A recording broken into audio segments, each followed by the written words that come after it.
The morbid distinction of being directly responsible for the death of more people than any human being in history belongs to Mao Zedong, the dictator of China from 1949 until his death in 1976.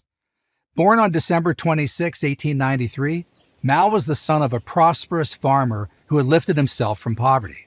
From the time Mao learned to read, he was obsessed with books. His first job was as a librarian. In his 20s, he ran a bookstore selling Communist Party propaganda. Mao became a Marxist not out of idealism. His only ideal was Mao. The plight of the Chinese people meant nothing to him, not as a young man and not as a dictator. For Mao, other people existed to be used. Their lives didn't matter at all. In the early 1920s, Mao was one of a small group who joined together to form the Chinese Communist Party. The outlawed party grew slowly but steadily. But the communists were no match for the Nationalist Party and its armed forces led by Chiang Kai-shek. While Chiang was your classic strongman, the nationalist movement at least pointed toward a democratic future. No one could say that about Mao and the communists.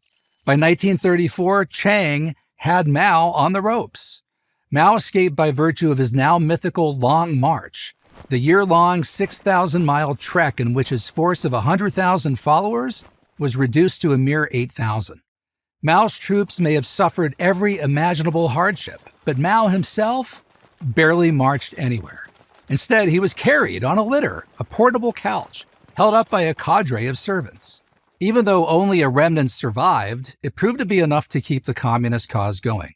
Ironically, it was the Japanese invasion of China in 1937 that saved the communists. Chiang reluctantly diverted his attention away from Mao to fighting the Japanese. This gave Mao a chance to rebuild his forces in the countryside. By 1949, Mao had amassed an army of 1.5 million men.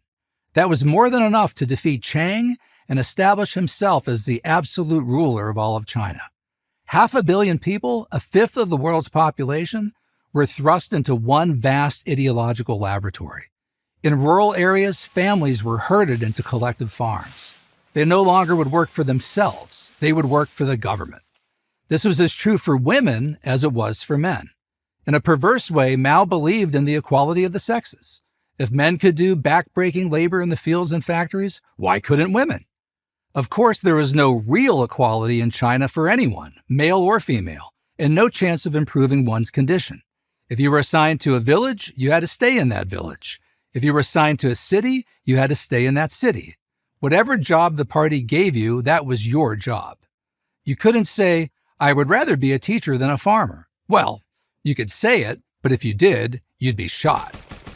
There was also no equality between the proletariat and the elite. Mao lived in total luxury and hedonism. He had a dozen custom-built homes scattered throughout the country. Peasant girls were brought to him for his sexual satisfaction.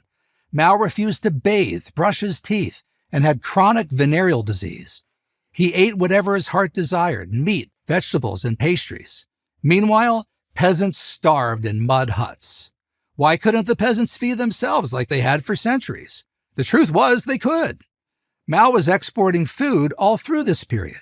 He believed China had to be a great military power, so he traded food for industrial hardware and armaments. The Soviets in Eastern Europe got the grain. Mao got the guns. The peasants got nothing. And then they got less.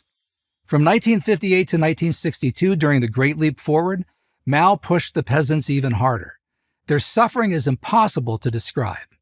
First, they ate the dogs, then the rats, then the bark from the trees, then, in some cases, human flesh. According to a contemporary account, the life we had to endure in those days was worse than the life of primitive societies. We lived like animals. Tens of millions died before Mao finally backed off, but he was never far from another disastrous social experiment. In the mid-1960s, he instigated the so-called Cultural Revolution, encouraging Chinese college students to denounce anyone not sufficiently revolutionary. This included their own parents and grandparents. And then, when he felt the college students had gone far enough, he turned on them. Thousands were sent to labor camps. And of course, many were tortured and executed. It wasn't a Maoist purge if that didn't happen. After being directly responsible for the murder of between 50 and 70 million of his own people, After impoverishing the most populous country in the world, after killing anyone who opposed him, Mao died in his bed in September 1976. It's hard to think of him having done one good thing in his entire life. I'm Paul Kengor, professor of political science at Grove City College and editor of the American Spectator for Prager University.